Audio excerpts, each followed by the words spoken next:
একটু জল পানি খান। এই দাদা জল নিয়ে আয়।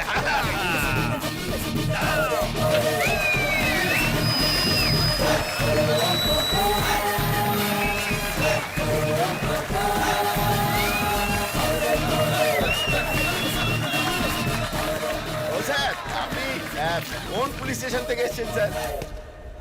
আমি বলছি তুই কে?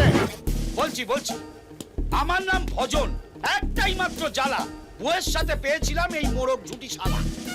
আমার নামে সিংহ কাঁপে, বাঘকে বাড়িতে পুষি। আমি ভজন বোস, হলদিয়া থানার ওসি। তাহলে ওটাকে এই যে বাড়িতে থাকে সে বাড়িটা আমার, যে পোশাকটা পরে আছে সেটাও আমার, ও যে ফায়ারটা করলো সেই বন্দুক আর গুলি সে দুটোও আমার, ও যে চাকরিটা করছে সেটাও আমার। তাহলে এগুলো ওকে দিয়েছো কেন? কারণ ও দিদিটাও যে আমার।